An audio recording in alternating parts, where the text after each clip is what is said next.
athi ufeziwe. Ngizocela simiyeke la khona athi umbhali wagebisa ikhanda wafa. Ngicela sikiyeke lokho.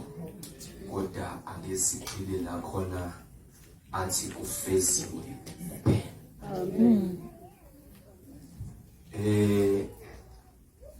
Mhlambe kwamanye ama languages kwelesixhosa ngithe mangilifunda belithi kuqitshiwe.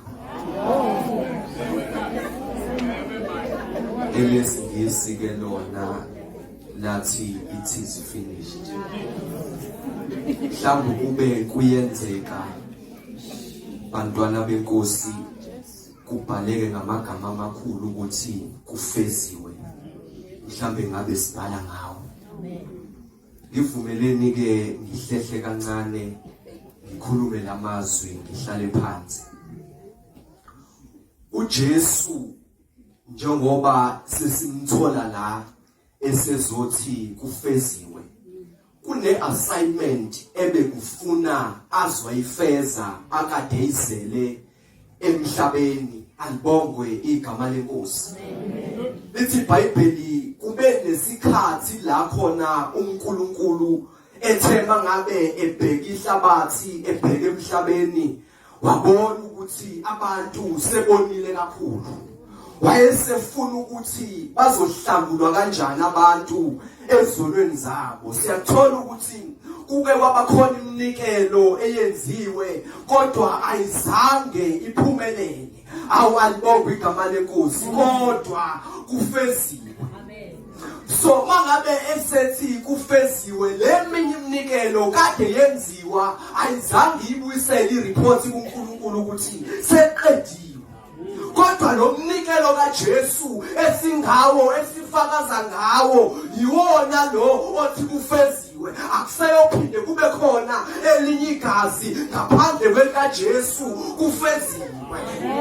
Uthema ngabe ubaba uGasa eqala enkantolo kuAnasi wathi kumele ukuthi lesitsha sidlule phambi kwami.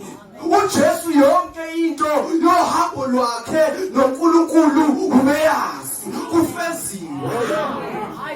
So mangabe siqale izinkantolo nayo uJesu ubezofeza into akade yenze noNkulunkulu. Ngamanye amazwi isivumelwano sakhe noBaba kufeziwe.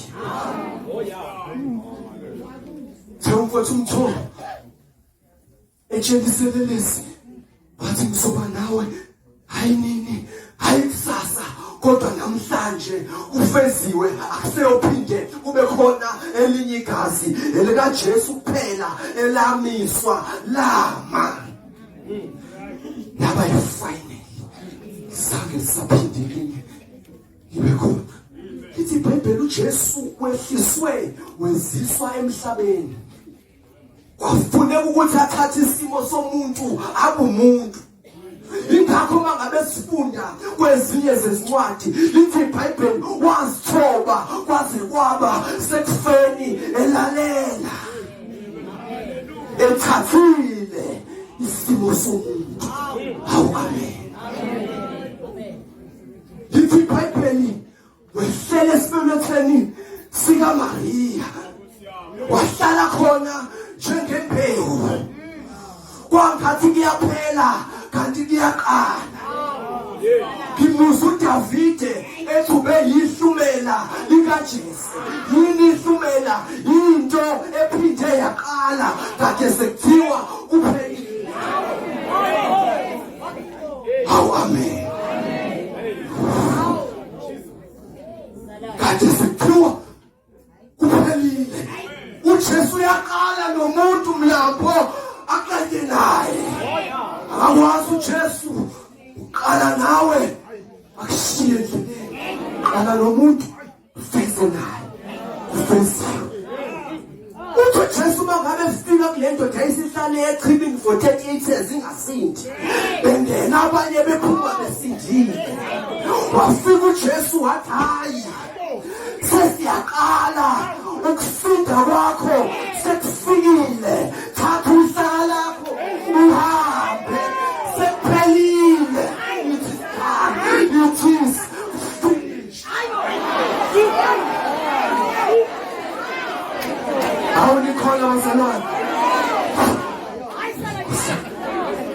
uthi futhi mayefika Jesu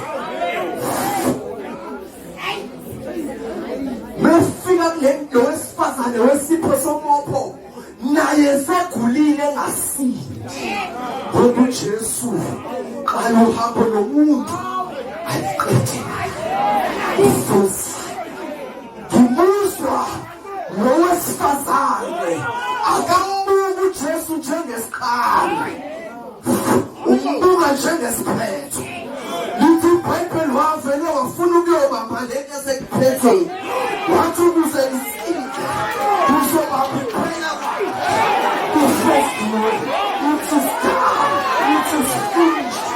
uphelile akuseyophinde bekhona okunye noma bengafika bethi kukhona okunye akusekho phelile